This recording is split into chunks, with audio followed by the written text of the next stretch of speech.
Assalamualaikum. Salam Kulihat dari warahmatullahi. jauh. Tapi semoga tidak salah ya, Kak. Dia ini kah? Oh ya, Oh iya. betul. Tapi mau Kak yakin dulu bisa dibuka masker. Betul. Oh iya, tahu betul Kak dia. Lama pakai menunggu. Ya, lumayan. Lumayan nih, maaf di tinggi air macet Kak. Iya, tapi sebelumnya karena saya mau Kak wawancarai kita akan cari tempat dulu tuh lokasi untuk duduk untuk ngobrol ya mengenai bidang tak seperti itu ya. Pemirsa jangan kemana-mana, kita akan lanjutkan usai yang satu ini.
Tapi mari kita cari tempat duduk yang nyaman.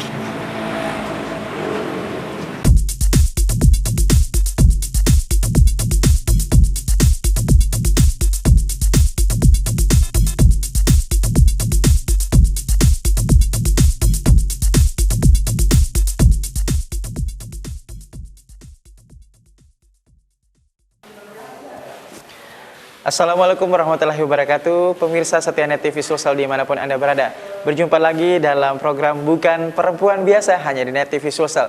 Nah, di pagi hari ini seperti biasa ya, kita sudah kedatangan narasumber, tentunya seorang wanita atau seorang perempuan yang tidak kalah menginspirasi dengan perempuan lain yang ada di luar sana. Daripada penasaran, kita langsung saja sapa beliau kira-kira siapa ya. Assalamualaikum warahmatullahi wabarakatuh. Salam warahmatullahi wabarakatuh. Bisa dibuka maskernya. Ini panggil apa nih? Ibu, Kanda, Kakak, atau Mbak atau apa nih? Panggil kakak saja. Panggil lebih kakak muda ya. Masya Allah.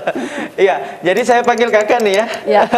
Nah, Terima kasih. beliau ini bernama, nama lengkapnya Ibu Fadia Mahmud ya. Beliau adalah Ketua Lembaga Perlindungan Anak LPA Sulsel dan sebagai aktivis gender dan anak di Sulawesi Selatan.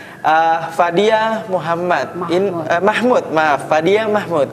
Ini panggil Kak Dia, Kak Fadia, Kak Dia, Kak Dia ya, iya Kak Dia. Nah, tadi saya sudah sebutkan bahwa Kak Dia ini rupanya ya aktivis perlindungan anak dan perempuan. Ya, itu kira-kira tercatat sejak tahun berapa? Sudah lumayan lama karya dia karena selesai studi itu memang langsung bekerja. Awalnya riset sebenarnya, ada penelitian yang kami lakukan di satu tempat begitu dan sepertinya menarik dan rupa-rupanya jika hasil penelitian itu diangkat lalu kemudian dikomunikasikan dengan pemerintah, menurut saya itu jauh lebih menarik. Karena kita berbicara fakta, kita berbicara data. Iya. Nah, sebelum kita jauh nih ya ke dalam ya seperti itu, saya mungkin akan bertanya latar belakang Kak Dia ini apa sih, latar belakang pendidikan seperti itu, mungkin dari asal pendidikannya seperti itu, sekolahnya di mana, mulai dari TK sampai mungkin perguruan tinggi itu bisa disebutkan nggak Kak Dia? Saya orang daerah Kak Redi, saya dari Camba, Kabupaten Maros, sampai SMA selesai di sana. Lalu kemudian baru ke Makassar itu setelah masuk perguruan tinggi. Boleh tahu nggak di kampus ambil jurusan apa dan di mana kampus? Bermacam-macam cabangnya, macam-macam. Wah, penasaran saya. Ini belum kita udah penasaran. Saya orang pertanian, saya orang pendidikan, dan saya juga seorang administrasi publik. Jadi banyak sekali bidang di bidang dalamnya, ya. yang Tapi harus. itu gimana tuh ceritanya? Apa memang langsung simultan kuliahnya atau S1, S2, S3 dan selanjutnya itu beda-beda atau gimana tuh Nah, Kak Dia? itu mungkin Kak Redi yang membuat bervariasinya ilmu ya, karena sekolah sambil bekerja. Jadi kalau misalnya selesai S1, saya bekerja untuk sektor pendidikan waktu itu. Oleh karena itu saya mengkapasitasi diri saya untuk ilmu pendidikan. S1-nya pendidikan. Pertanian. Oh, S1 pertanian malah. Tetapi karena setelah pertanian saya bekerja untuk isu pendidikan, maka saya mengkapasitasi diri saya dengan ilmu pendidikan tentunya ya. Itu lanjut S2 atau bareng S2-nya ya, pendidikan. Iya, terus Lalu kemudian karena belakangan juga bekerja untuk isu advokasi kebijakan, ya mau tidak mau harus belajar ilmu administrasi publik. Kayak gitu. itu masih dengan level yang sama pendidikan atau ke atas lagi ini? Ya, Kak, ke atas lagi, ke atas ya. lagi. Tapi masih proses sampai hari ini. Masya Allah. Nah, kayaknya kita akan lanjutkan lagi deh. Tapi saya masih penasaran, pemirsa. Kita akan lanjutkan. Kita akan lanjutkan usai jeda berikut ini. Tetaplah bersama kami dalam Bukan Perempuan Biasa hanya di Net TV Sulsel.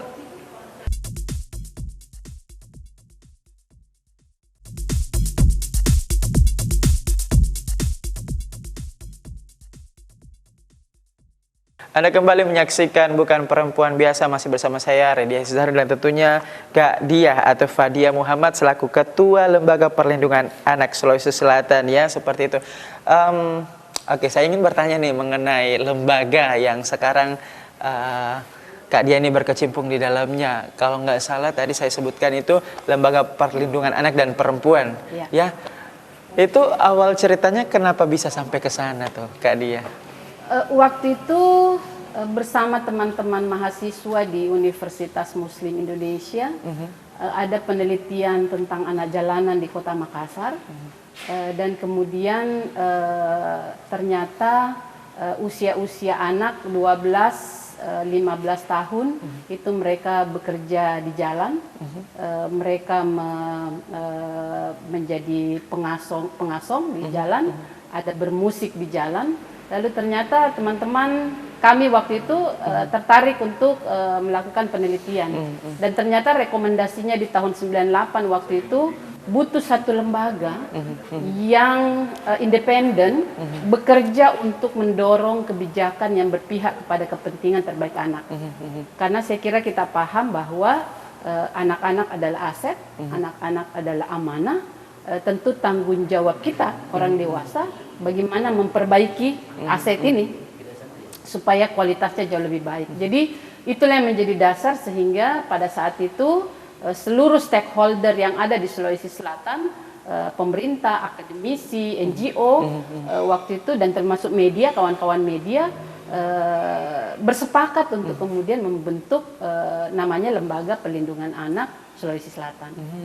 Jadi saat itu memang ada aktivitas yang linear mengenai riset yang berhubungan dengan anak-anak dan perempuan ya, ini. jadi makanya lembaga itu langsung ke sana ya. Jadi lembaga itu sebenarnya diawali, diinisiasi karena adanya riset gitu Karin.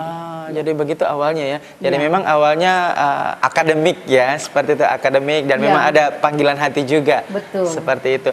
Nah, ini udah berapa lama berkecimpung di dalam dunia perlindungan anak dan perempuan? Ya, sebenarnya soal komitmen, soal gerakan itu konsisten Kak Redi. Jadi sejak itulah saya menjadi bagian dari aktivis anak di Sulawesi Selatan ya.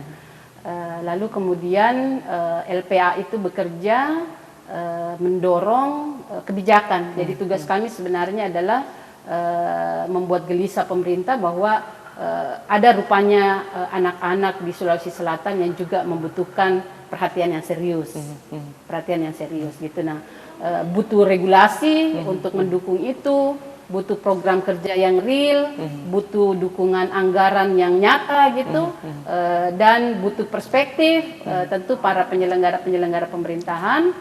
Oleh karena itu LPA ini memang dibentuk sebagai sebuah lembaga payung dari kawan-kawan NGO yang bekerja untuk anak. Karena pada saat itu juga sudah ada beberapa kawan-kawan yang memang bekerja untuk yang concern dengan anak gitu Pak Redi.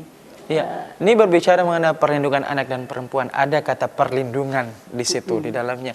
Nah, kalau kita menarik kata-kata itu perlindungan, berarti kaum perempuan dan anak-anak ini tidak terlepas dari yang namanya kekerasan ya, Bu ya. Kak dia ya, kekerasan, bully mungkin seperti itu, dan perundungan, pelecehan dan sebagainya. Betul. Itu bagaimana sih sebetulnya hal itu, kenapa bisa terjadi sampai seperti itu? Kalau di undang-undangnya sebenarnya kata perlindungan anak itu kan tujuannya adalah memberikan jaminan kepada anak. Kalau cerita anak itu kan Kak Redi 18 tahun ke bawah ya, termasuk anak yang masih berada di dalam kandungan. Jadi memberikan jaminan kepada anak agar dia tumbuh, kelangsungan hidupnya terjamin, terbebas dari perlakuan kekerasan, eksploitasi, penelantaran, dan perlakuan salah. Itu sebenarnya tujuan dari perlindungan anak itu sendiri. Jadi perlindungan anak itu sendiri kan adalah satu kegiatan ya, rangkaian kegiatan. Apakah itu kegiatannya pencegahan, apakah itu kegiatannya deteksi dini, ataupun kegiatannya penanganan. Tapi semua yang kita lakukan itu dalam rangka bagaimana memberikan jaminan. Lalu siapa yang beri jaminan? Jaminannya di situ sebenarnya ada 4 hal, ada 4 komponen Kak Redi. Yang memberi jaminan itu adalah negara, dalam hal ini pemerintah. Yang memberi jaminan adalah masyarakat, keluarga, dan orang tua. Jadi memang sudah diatur ya di dalamnya, seperti itu di undang-undang ya. Secara jelas gitu ya. Dan nampaknya berdasarkan fakta yang Kak Redi tadi sebutkan bahwa memang tidak sedikit pelanggaran yang terjadi. Ya, tahan dulu, kita akan lanjutkan ya Kak Dia. Pemirsa jangan kemana-mana, tetaplah bersama kami di Bukan Perempuan Biasa hanya di Net TV Sulsel.